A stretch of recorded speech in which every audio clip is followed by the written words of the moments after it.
Welcome back. Today we have a great guest with an amazing story. He's played for the Jaguars, the Ravens, the Bills, the Titans. I would like to introduce you to Marques Ogden. Thanks for joining me today. What's up, Kent? How you doing, sir? I am doing very well. So I know a good amount about you, but I think our viewers would love to hear your story. Tell me about it. So, Kent, I played in the National Football League for almost 6 years. I got out of football. I moved back to the Baltimore area. I lived in Owings Mills, Maryland.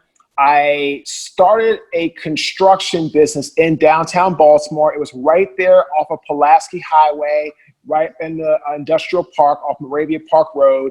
And I built one of the largest African-American subcontracting businesses, Kent, in the city of Baltimore and the state of Maryland for 2 years in site work. So Johns Hopkins Hospital downtown, all this kind of stuff that we're doing. That's exactly what I was doing. So again, this is exactly where I feel that it's important that people understand that this is part of the business that I did, and I had a lot of success with the organization. And at the end of the day, unfortunately, Kent, I got very ego-driven. I became very, just egotistical, and I ended up losing the business in 2013. I filed a Chapter 7 bankruptcy, and I went bankrupt. And, at the time, it was one of the most hard things I ever went through, to lose all my money, had my home foreclosed on, had both cars repossessed in the same day. And this is when I moved to Raleigh and I took a job as a custodian, making $8.25 an hour on the graveyard shift.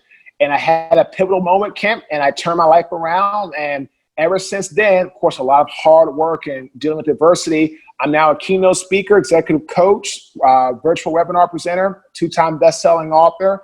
But I'm a guy who's been in the NFL, made a lot of money. I've been a guy that's been at the absolute bottom, who's lost it all. So again, this is exactly why, I love what I do, helping people, because I know it's like to be at the top and be at the bottom. That's quite the incredible story. So I know that you go around and you speak to different NFL teams and you speak to their rookie class. Can you talk about that a little bit more? Yeah, so I'll go speak to one of my best clients is the Buffalo Bills. I speak to their rookies on things like financial literacy awareness, or how to become better leaders, or how to not have a improper social media where they can look very presentable and look like they're very, very, efficient, so they can have a good recognizable brand off the field. In real terms, it's really about educating these young players on how to best be prepared for their sport while they're playing, and also when they're done playing, so they understand how to, have good life skills, how to take what they've learned in football and become successful outside of football, and that's why I really enjoy doing. So the Bills are one of my good clients. I'm talking to different teams right now about the same thing. The Raiders, I've done some work with NFL player engagement. I actually did a big job for current and retired players at USC a couple years ago, learning about who wanted to become, keynote speakers. That was actually at USC's campus in LA, which was amazing. So again, this is really about helping these young players understand how they need to build and get things going during their careers and after their careers. That's great. And it sounds like you're doing some really good for the players. I know that it's probably pretty easy for the players while they're playing and they're making the money, but transitioning from that into their second act is probably a big challenge a lot of them run into. What could a financial advisor team have done for you transitioning from your playing years to your second act?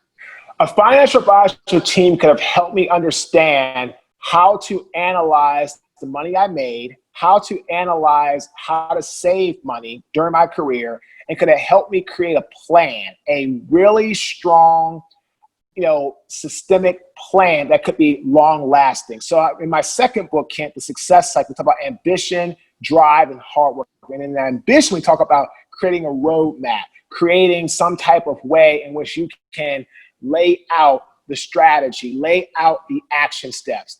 And that's exactly what we're talking about here that I could have had from a financial advisor and a strong team, is laying out the action steps, creating that blueprint, creating that roadmap. So I know when I retired what I should have had in savings and retirement, what I could have allocated to pay for myself during the seasons. And I could have come out, and I came out with some good money, but I could have came out with a plan. I had about $1 million when I left the game from saving, but I didn't really have a plan. I didn't really know what to do with the money. I didn't know anything about different options for investing. I didn't know anything about, how to actually, do like you always talk about this, have a good fiscal sound strategy or diversity. I didn't have any of that. I just had my money basically in a bank in MMA, just sitting there.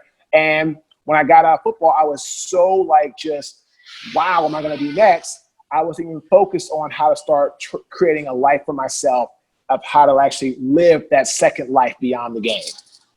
Yeah, and I'm sure even beyond just having a plan, having a team that's going to keep you accountable, I'm sure that would have played a large role in, your second act business that you had, someone that's going to keep you, make sure that you're attending on time and showing up and doing all the right due diligence for your business so that will succeed. Oh, absolutely. I mean, everybody needs a power team around them to keep them accountable to a vision or mission. And again, I didn't have that either. And when I built my construction company, not all, but pretty much almost every one of my team was always a yes person. They never questioned me. They never tried to challenge me. They never tried to get me to see a different perspective. Basically what I said was always right. And looking at today, that's not a good way to live life, because what you end up doing is you end up putting yourself in a position where you cannot achieve what you want because no one's helping you push beyond your limits or your comfort zone. So absolutely, you need to have people that are around you that can keep you accountable and can keep you online in a straight vision, a straight line arrow, straight arrow type of path. So you know exactly what you want to do with your life, and you have people that you have to be accountable for and have to answer to, just to make sure you're doing things in your own for your own best interests. Yeah, that's a really good point about having people around you that are always yes people. A lot of times that is not most beneficial for you as the client to always have someone saying yes to you. You really need someone that's in your corner that's telling you, no, this is a bad decision. Yeah, you need someone that's going to say, let's talk about this. Why do you want to do this? What is going to be the investment? What's going to be the return? How much time do you have to allocate? Is it worth it? What's going to be the reward for our business? Exactly. And that's exactly the point in which I'm all talking about. We need to have people around us that are going to challenge us to be our best us, even if we're going to be challenged and then say, I don't know about this. Tell me why you want to do this. And at the end of the day, that's going to be a better place to be in than someone always saying, yes, sir, yes, ma'am. And then you end up like I did, bankrupt because no one helped you or questioned you how to keep yourself out of trouble. That's really helpful, and I'm sure that can really help a lot of the young players that are transitioning from their playing years to their second career. I want to say thank you, and I appreciate your time. Have a great day. Thanks, Ken. Appreciate it, my friend.